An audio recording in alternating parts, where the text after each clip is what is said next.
अल्हम्दुलिल्लाह रब्बिल आलमीन वस्सलातु वस्सलाम अला सय्यिदिल अंबिया वल मुरसलीन।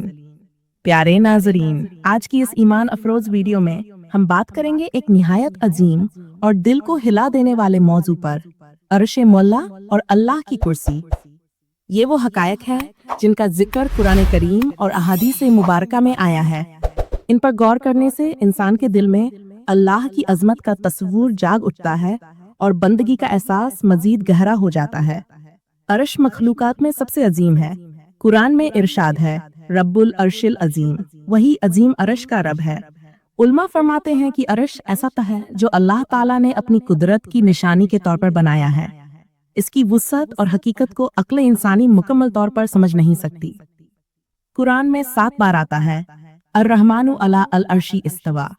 अहले सुन्नत वल जमात का अकीदा है कि हम इसकी कैफियत नहीं जानते, नहीं इसे मखलूक से तशबीह देते हैं। बस इतना मानते हैं कि अल्लाह ताला बुलंद है, अपनी शान के मुताबिक अर्श पर मुस्तवी है। कुरान की सबसे अजीम आयत आयतुल कुर्सी में है, वसिया कुर्सीयुस समावाती वल अर्श। उसकी कुर्सी ने आसमानों और जमीन को घेर रखा है, यानी कुर्सी इतनी वसीय है कि पूरी कायनात इसमें आती है।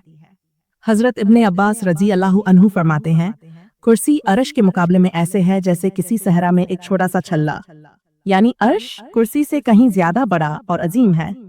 कुरान में जिक्र है, वो यहमिलु अर्श रब्बिका फौकहुम यौमिजिन समानिया।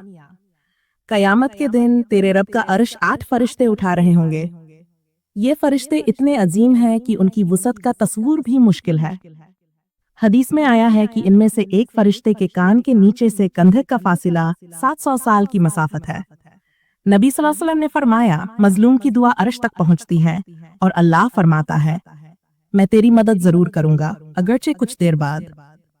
इसी तरह वालिदैन की दुआ, रोजेदार की दुआ और सजदे में मांगी जाने वाली दुआ भी अल्लाह के अर्श तक पहुंचती है।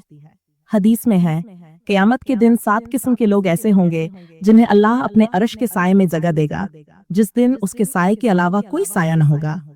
इनमें शामिल हैं इंसाफ करने वाला हाकिम, वो नौजवान जो इबादत में पला बड़ा, मस्जिद से जुड़ा रहने वाला इंसान, वो शख्स जो तन्हाई में अल्लाह को याद करके रो पड़ा, वो मर्द वो औरत जो अल्लाह के खौफ से नाजायज तल्लुक छोड़ दें, वो शख्स जो खुफिया सदका करे, सब वो शख्स जिसका दिल मस्जिद से वाबस्ता रहे। हदीस में आता है कि अर्श के नीचे एक समंदर है और उसके नीचे रोशनी और नूर के तबकात हैं। अर्श के अर्द गिर्द फरिश्ते अल्लाह की तस्बीह करते रहते हैं और कहते हैं, सुभान जिल मुल्की वल मलकूत, सुभान जिल इज्जती वल अजमत, यानी अल्लाह की अजमत कबरिया की पाकी बयान करते हैं। प्यारे नाजरीन, अर्श और कुर्सी के बारे में जानने का मकसद सिर्फ इल्म हासिल करना नहीं, बल्कि ईमान को मजबूत बनाना है। यह हमें बताता है कि हमारा रब कितना अजीम है और हम उसके सामने किस कदर आजिज हैं। 1. आजिजी और बंदगी अपनाएं। दुआ में अल्लाह के करीब होने का यकीन रखें। मजलूम की दुआ से डरें, किसी पर जुल्म न करें। कयामत के दिन अर्श के साये में आने के लिए वो आमाल करें जो रसूल सल्लल्लाहु अलैहि वसल्लम ने बताए। प्यारे भाइयों और बहनों, अर्श और कुर्सी की तफसील हमें अल्लाह ताला की अजमत याद दिलाती है। वही हमारा रब है, वही खालिक है और वही मबूद है।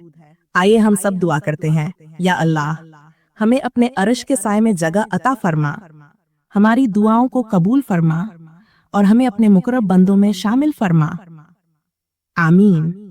प्यारे नाजरीन, अगर आपको ये वीडियो पसंद आई हो तो इसे लाइक और शेयर करें ताकि ज्यादा से ज्यादा लोग अल्लाह की अजमत के इन हकायक को जान सकें।